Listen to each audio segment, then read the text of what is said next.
aku terluka.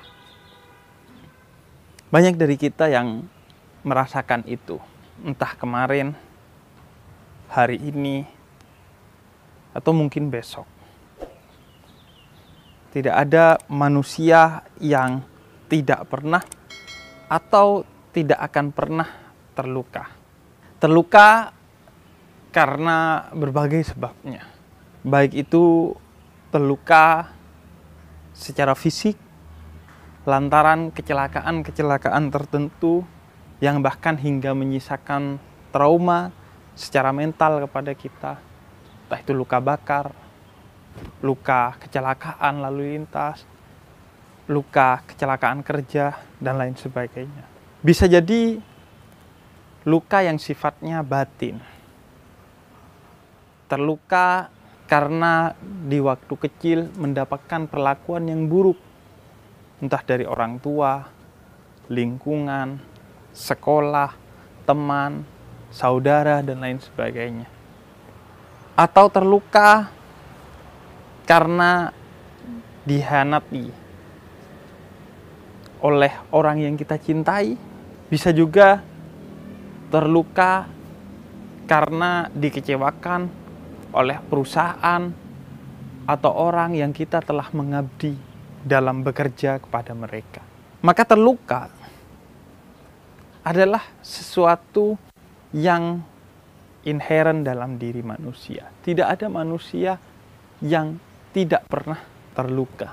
Sehingga yang dibutuhkan oleh kita bukan menolak untuk terluka, tapi belajar bagaimana berdamai dengan luka itu sendiri. Bagaimana caranya? Ada beberapa hal agar kita bisa berdamai dengan luka tersebut.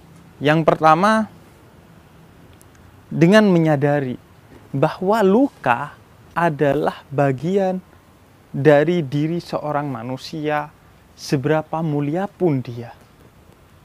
Bahkan Nabi Muhammad SAW manusia termulia, manusia yang lantaran dia, kata Allah, Allah menciptakan segala sesuatu di muka bumi ini.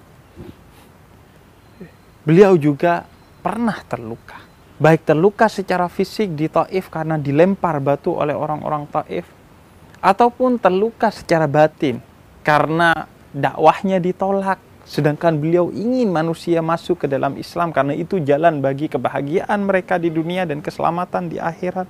Atau juga terluka lantaran ditinggalkan orang-orang yang dicintai oleh beliau. Istrinya yang tercinta Sayyidah Khadijah radhiyallahu anha ditinggalkan oleh pamannya tercinta Sayyidina Abu Thalib, dan banyak hal yang menyebabkan beliau terluka. Maka jika Nabi Muhammad saja pernah terluka, apalagi kita. Maka jika Nabi Muhammad pernah terluka, sudah pasti luka bukanlah aib. Justru kita bisa bersyukur dengan luka itu, karena paling tidak dengan itu kita dekat dengan Nabi Muhammad dan para nabi. Karena kata Nabi Muhammad dalam salah satu sabdanya, luka dan duka terbesar itu ada pada para nabi dan rasul, dan yang paling besar adalah luka dan dukanya Nabi Muhammad SAW. Beliau yang paling banyak mendapatkan bencana. Karena itu justru ketika tidak terluka, para kekasih Tuhan itu mulai curiga, ada apa dengan hidupnya? Karena luka itu simbol Allah memanggil kita agar mendekat kepadanya. Karena dengan luka itu sebagai ujian, kita akan ditingkatkan kualitas imannya oleh Allah sehingga semakin dekat dengan Allah. Asalkan kita menjalaninya dengan damai, dengan ikhlas, dan dengan keridhaan untuk mendapatkan posisi penting di sisi Allah. Sehingga mereka para kekasih Tuhan, ketika lama tidak terluka, mereka berdoa, ya Allah, undur ila abdik.